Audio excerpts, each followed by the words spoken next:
అద్భుతమైన రుచితో సూపర్ టేస్టీగా సూపర్ యమ్మీగా ఉండేటువంటి వంకాయ కొత్తిమీర కారం రెసిపీని షేర్ చేస్తున్నానండి. చాలా చాలా బాగుంటుంది. ఇంతకు ముందు కూడా నేను ఈ రెసిపీని షేర్ చేశాను. ఇంకా మనం రెసిపీలోకి వెళ్ళిపోదాము. ఫస్ట్ నేను మిక్సీ జార్లో ఒక 8 నుంచి 10 పచ్చిమిర్చిని యాడ్ చేసుకున్నానండి. మీరు పచ్చిమిర్చిని మీరు తినే కారం బట్టి ఎక్కువ తక్కువ చేసుకోవచ్చండి. ఒక పెద్ద కట్ట కొత్తిమీర శుభ్రంగా వాష్ చేసేసుకుని దాన్ని చిన్నగా చాప్ చేసుకుని యాడ్ చేసేసుకున్నాము.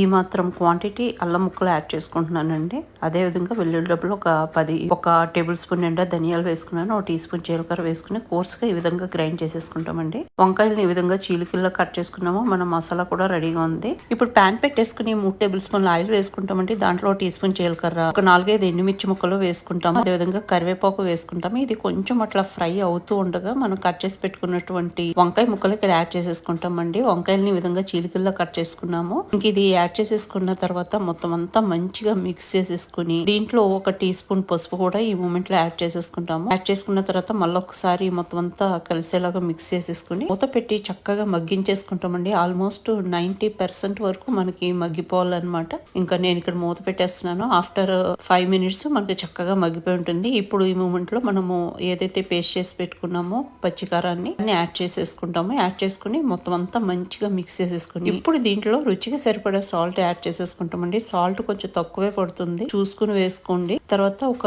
పావు టీ స్పూన్ గరం మసాలా వేసుకుని మొత్తం అంతా మంచిగా మిక్స్ చేసేసుకుని ఇంకొక 2 నిమిషాల పాటు మనము చక్కగా మూత పెట్టేసి ఫ్రై అవనిస్తామండి. మసాలా అంతా కూడా వంకాయ ముక్కకు పట్టి చక్కగా మగ్గిపోతుందండి. చూసారా, మనం వేసిన ఆయిల్ అంతా కూడా సెపరేట్ అయిపోయింది. దీనికి కొంచెం ఆయిల్ బాగానే పడుతుందండి. మీ చాయిస్ ని బట్టి ఆయిల్ తక్కువ ఎక్కువ చేసుకోవచ్చండి. వేడి అన్నంలో ఈ కర్రీని సర్వ్ చేయండి. ఎంత బాగుంటుందంటే చెప్పలేను. అమృతంలా ఉంటుందన్నమాట. ఆ అన్నంలో ఆ వంకాయ కొత్తిమీర కారం వేసుకుని తింటూ ఉంటుంటే స్వర్గం కనిపిస్తుంది. చాలా చాలా ఫ్లేవర్ఫుల్ గా ఉంటుందండి. డెఫినెట్ గా ఒకసారి ట్రై చేసి చూడండి.